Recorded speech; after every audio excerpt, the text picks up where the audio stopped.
theory we've looked at in the last two videos, we are now going to go a little bit further, and we're going to bring in those hyperbolic functions that we've already met and have a look at very similar questions that involve hyperbolics. So first of all, just let's start with what we did two videos ago, where we're going to differentiate these inverse hyperbolic functions, just as we differentiated the inverse trigonometric ones. So y equals r sine x, y equals r cos x, and y equals r than x. Let's have a go at differentiating those. And what we're going to do is throughout this is we're going to be using the hyperbolic Pythagorean identity, which is cos squared of something, subtract sine squared of that same thing, is always 1. Okay, so it's very similar to the trigonometric one, except there's a minus in there.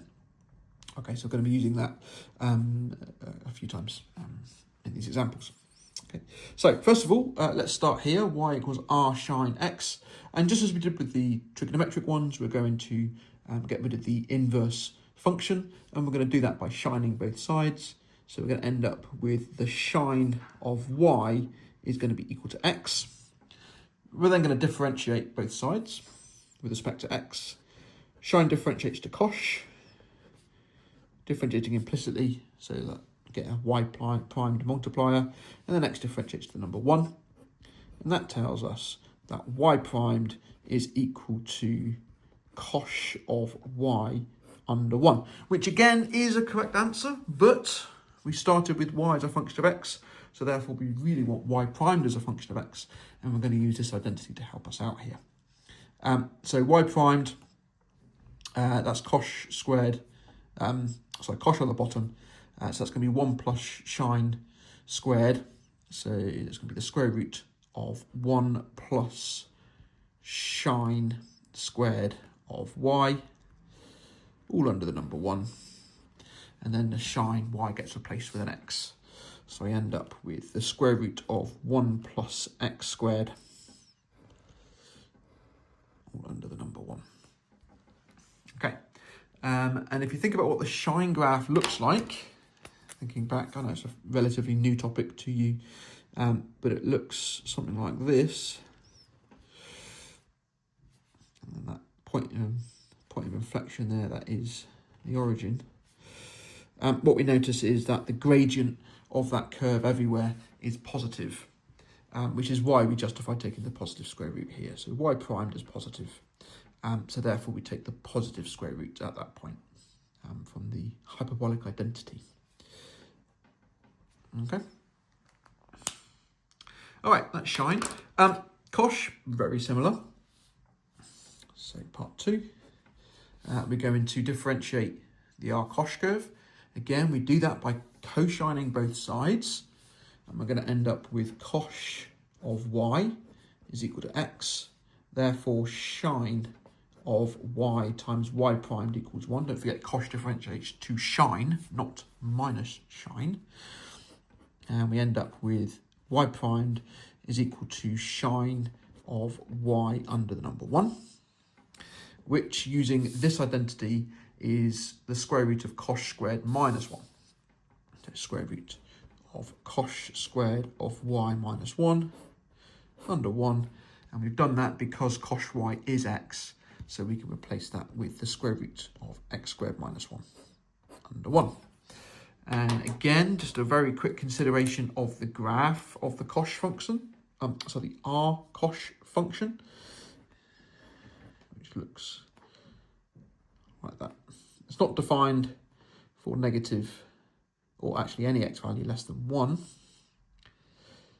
And when it is 1, the gradient is actually vertical, which fits with this definition, because if you plug an x as 1 in there, then you're going to get a vertical gradient, an infinite gradient if you like. And then if anything, x is anything bigger than 1, then the gradient is a positive number. So again, justifying us taking the positive square root here. So y primed is positive everywhere. Okay. All right. And then finally, the than inverse. This one, again, is a little bit different to the others, but not by much. Fan of y is equal to x. Differentiate both sides with respect to x. That's sec squared of y times y primed equals 1. And that means that y primed is sec squared y under 1. If we go back to this identity up here and divide by cosh squared, I'm going to end up with 1 minus fan squared of that thing is identical to sec squared. So I can replace the sec squared with 1 minus fan squared. So it's 1 minus fan squared y. And tan of y is x. So therefore that is 1 minus x squared under 1. Okay, so that's the derivative of r fan. This is the derivative of r cosh. And this is the derivative of r shine. And unlike the trigs, these two are different. So we will be using both of them when we use integrals. Okay, some will come with an r shine, and some will come with an r cosh. And then, of course, we've got our r fan. Okay, so those are the three you're working with. You are given 2 of those 3 in the formula booklet. This one is not given.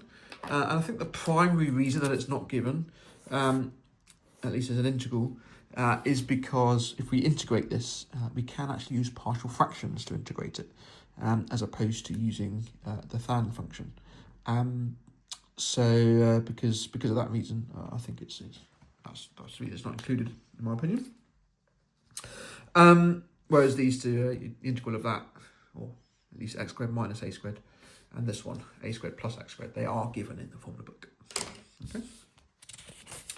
All right. So that's what they look like in the formula book. At least for the MEI formula book. Can't speak necessarily for other exam boards. Again, you've got that a squared as opposed to the 1, which we had when we differentiated. Again, quite easy to prove. I'm going to leave that as an exercise for you. It's very similar to the trig ones from the previous video, so I'm not going to bore you with that. We can see that that integrates to r shine and that integrates to r cosh. And don't forget that because shine and cosh have exponential definitions, then r shine and r cosh have logarithmic definitions. So therefore, these two can actually be written as a pair of logarithms instead. And if we want to find exact answers, then we will move to the log space and have a logarithm in our answer. Okay, so just bear that in mind. Just to re-emphasize, you are not given this, even though this is true. Let's see, and you're not given the derivative either. And again, I think that is because you can integrate that quite easily. Let's see. And also remember that these logarithmic definitions are true, which we will be using in the examples coming up. And just bear in mind that these are given in the formula booklet as well. So that, and that, all 3 of those, they are defined in the formula booklet in the hyperbolic area, not in the calculus area. Okay, cool. So, without any further time being lost, let's have a look at some examples. So I've got 3 examples that I want to have a look at. So this is the first one. Again, I'm missing out some of the easier cases just because I did some easier cases in the trigonometric ones, so it's the same kind of idea. I'm jumping straight to the ones that are going to need a completion of the square. So we're going to have the square root of the completed square form of that, which is going to be x minus 4 all squared. That's going to give me a plus 16, but I want plus 25, so I need to add 9 to that. Then I've got a square root there. That's still under the number 1. The numerator, I've not touched anything there. There's my integral, and there's my dx. Okay, so that's what this integral equals. And what I'm looking for is the kind of combination of the variable and constant squareds inside of that surd. And I noticed that it is a variable squared plus a constant squared. Now, if I go to my formula booklet, and I'm looking in this column for a variable squared plus a constant squared, bearing in mind there are two other ones as well for the trigonometric cases, then this one is going to stand out. I've got a variable squared and I'm adding a constant squared. They're both positive. This one, the variable is squared and the constant is negative. And for the trigonometric one, the arc sine one, these are the other way around. I had a constant squared subtract a variable squared. So just taking note of which of those forms it is will tell you if it's going to be an arc sine, an r sine, or an r cosh. Okay. In this case, it's going to be an r sine. So extracting the value of a squared is 9, therefore a is 3, just taking the positive. And the substitution I'll be making in my head is u equals x minus 4. So the differential of that substitution is 1, so no division correction required. Therefore, this is going to be r sine of x, which is x minus 4 in this case, divided by a, which is 3, plus c. That's my answer.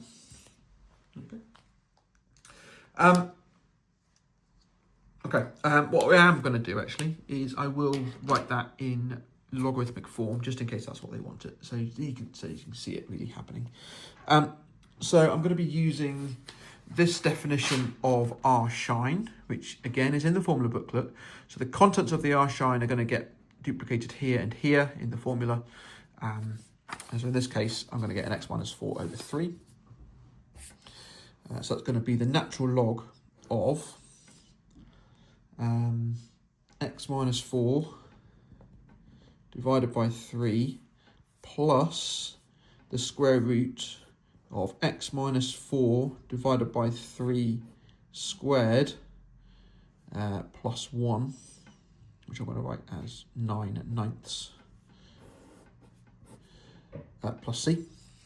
Okay, so that's what this r sine becomes, this logarithm, and the plus c still follows through. And then I can tidy that up a little bit, and I can say it's going to be the natural log of x minus 4 plus the square root. I'm going to take a 3 out from here, so I've got a third here, a third here, and a third here. So that's just going to be the x minus 4 squared plus 9. So I'm going to get x squared minus 8x plus 16 plus 9 is plus 25. And then that is all divided by 3. And then I've got plus c. Okay, so that looks a little bit nicer. I can work with that a little bit more easily, particularly if I want a logarithm answer, which some of the questions will require. And actually, if you notice, the contents of the surd within the log is actually the same as the contents of the surd in the question. Okay, that's not an accident. All right. Okay. Example number 2. This one doesn't have a surd. So therefore, it's either going to be an arc tan or an r than. Given the subject title of this video, it's going to be an r than. Spoiler alert. What I'm going to do is I'm just going to pull out the 3 from the integral. So that's going to be 3 times, and then I'm going to complete the square on what's in there. So I'm going to get a 4. I'm going to get an x plus 1 squared. That's going to give me plus 4, but I want minus 5, so minus 9 to correct that. And that's all divided by the number 1 with respect to x. Okay. All right. Brilliant. Variable squared, subtract a constant. So looking at, it's not in the table, is it? But we know that when you've got a difference of these two, then it's going to be an r than. I also want to notice actually that this one requires a constant subtract a variable, and this one is a variable subtract a constant. That is an issue when you've got a surd in the way, but there's no surd in the way here.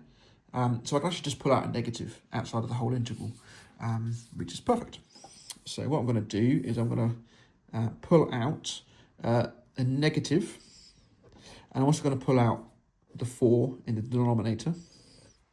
So that's going to leave me with 9/4 subtract x plus 1 squared. That's going to be all under the number 1 with respect to x. Okay, so I've put out the negative so that it's the right way around. I've got constant subtract variable, which is what it needs to be. And I've pulled out the 4 so that the coefficient of the variable squared is 1. Okay, now I can read off my a. A squared is 9/4. Therefore, in this case, a is 3/2. Therefore, 1 over a, which is actually what I will want, is 2/3.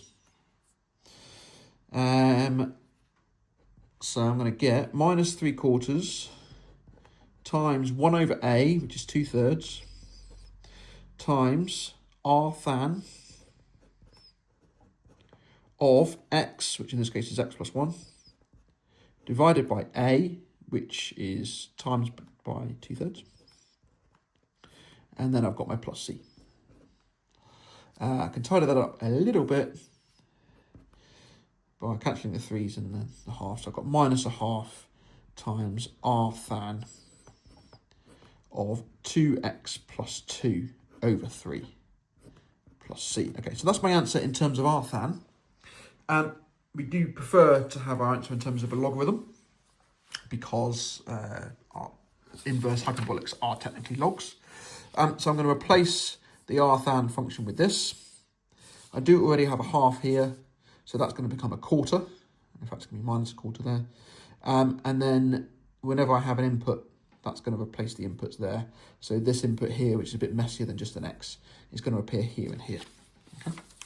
So that's going to give me negative a quarter times the natural log of 1 plus the contents of the r than, which is 2x plus 2 over 3, divided by 1 minus the contents of my than, 2x plus 2 over 3, and then plus c. So the r than has been replaced perfectly with the log. So the c, therefore, is actually the same c. And then I can definitely tidy that up. We do not like fractions in fractions. And actually, I'm going to take that negative and bring it in as well, because if you negative a ln, then it reciprocates the contents.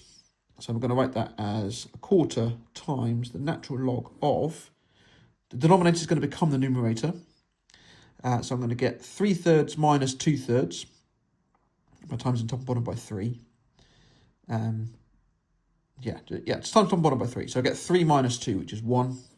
And then I get minus 2x, that's the numerator.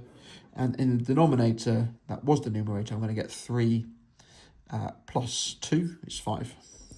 And then plus 2x. And then plus c. And that's the best form for the answer to be in. Okay. We can actually use partial fractions on this using A-level methods and arrive at the same answer. Okay, as you'd expect, it would be the same answer. All right. So just bear in mind that there are other methods for the r than integrals. Probably why it's not in the formula book, as I said earlier. All right, third and final example before we stop for this video. So this one is the first definite integral that I'm doing of this series. Essentially, we're just going to evaluate it as we would an indefinite integral, and then we're going to sub in our limits, top and bottom. Also notice that I've got a linear function on top now, so I can't just pull it out. So what I'm going to do is I'm going to manipulate this integral so that it's split into two pieces.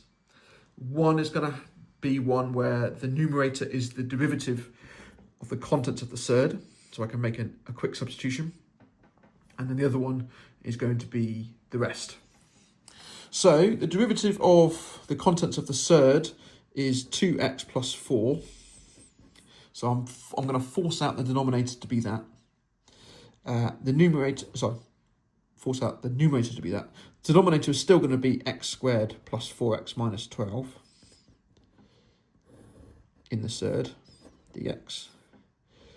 And I'm going to force out this as the numerator so that the x is a 1, the coefficient of x is a 1.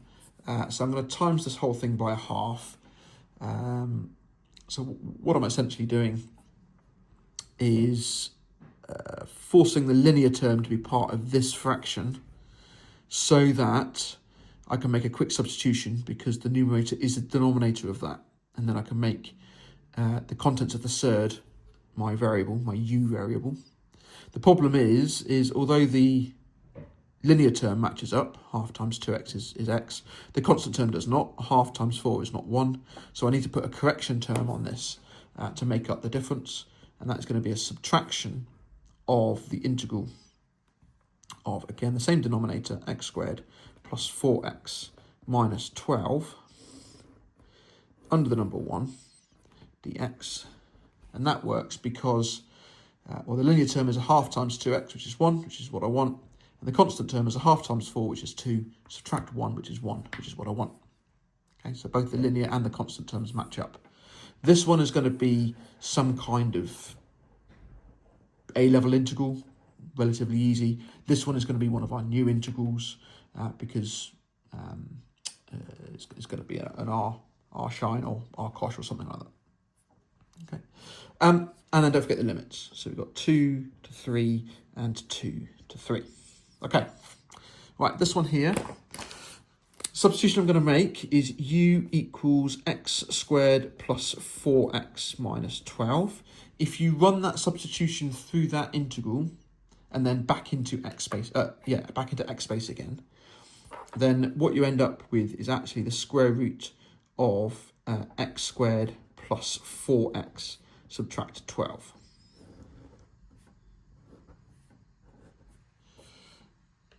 Okay, quick sanity check. If you differentiate that, you're going to multiply by the power, so the half will be there. Subtract 1 from the power, so that will be then to the power minus a half, which is exactly what this denominator is. And then by the chain rule, you have to differentiate by the derivative of that surd, which is 2x plus 4, which is what the numerator is. At this stage, you should be good at integration, so you should be able to do that. That's between 2 and 3. Okay, so that's the first integral.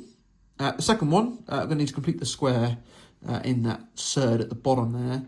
So it's going to be between 2 and 3, the square root of x plus 2 squared. That's going to give me the x squared plus the 4x, but it's going to give me a plus 4, and I want minus 12, so I need to minus 16 from that. That is all under the number 1, and that is with respect to x. So now I go to my formula book, and I just have a look to see which one has a surd, and then a variable squared subtract a constant squared. If I look, this one here has the surd and a variable squared subtract the constant squared, so it's going to be an R cosh answer. Extract the value of a.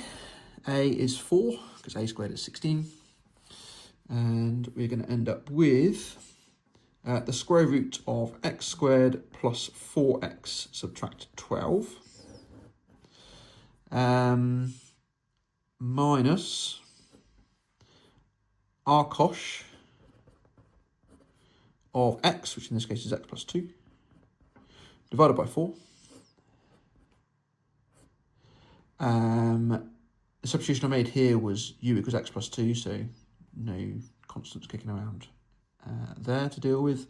That closes that, and then we're going to evaluate that between 2 and 3. Okay, so there's our integral that we're going to calculate. Now we can sub in our upper limit and lower limit, and we're going to end up with, if I plug in 3, I'm going to get 9 plus 12 minus 12, so that's the square root of 9. Plug in 3 into there, I'm going to get R cosh of 5 quarters. Plug in 2 into there, I'm going to get 4 plus 8 is 12, minus 12 is 0. Plug in 2 into there, I'm going to get plus R cosh of 1. Okay, so that's me subbing in my limits. That's obviously the number 3. Taking just a positive square root. R cosh of 5 quarters, I'm going to use the logarithmic form for the R cosh function. Again, just to refresh your memory, that is in the formula booklet. X is 5 quarters, so if I plug in 5 quarters into here, then we'll get our logarithm answer. So it's going to be the natural log of 5 quarters plus the square root of 5 quarters squared, which is 25/16, subtract 1. I'll come back to that in a minute. minus 0, and then our cosh of 1, that is 0. Which you can either think about or from your r cosh graph, which looks like that. R cosh of 1 is 0 because that's where it hits the x-axis. Or you can think about it from the cosh graph, which has one turning point at 1. And that's when x is 0.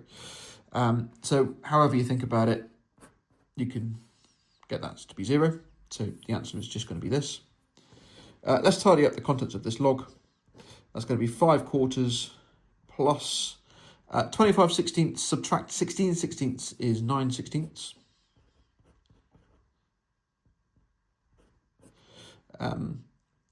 Which is going to equal 3 minus the natural log of 5 quarters plus 3 quarters. Therefore, the answer is 3 subtract log 2. And that's the answer. That felt a little bit anticlimactic, but it's quite a nice answer. What we should do is we should just perhaps check that is a sensible answer. By plugging in the original integral into our calculator. There is a problem though. This is an improper integral because there is actually a vertical asymptote when x is 2. So we just have to be a little bit careful with how we type it in. What I'm going to do is I'm going to type in x plus 1 in the numerator, the square root of x squared plus 4x minus 12 in the denominator. And I'm going to go from 2 plus a little bit. The calculator's not going to like to go from 2 because it can't evaluate the integrand when x is 2, up to 3. That's going to give me some kind of decimal number, if it can process it. Excellent. And what I'm going to do is I'm going to type in the answer that I got and hope that it's close enough. There is going to be some error in the calculator, partly because I'm not actually at 2, but partly because there's a vertical asymptote and the calculator is really going to struggle to evaluate this integral. So if it's right to 2 or 3 decimal places, then I'll be very happy with that answer. So the answer I got was 3 minus log 2. So if I type that into the calculator, we get, there we go, something pretty similar. Correct up until at least 3 decimal places, and the 4th one is agreeing, but it doesn't actually round to it. But it's close enough, given that I know that this integral is messy for a calculator because it's improper, for me to be happy that this is the correct answer to the question. Okay. All right, let's park it there. That's almost half an hour. Hopefully that's been useful for you. Please do drop any questions in the comments if you have any, and I'll get back to you when I can. Thanks very much for watching, and check out some of other videos.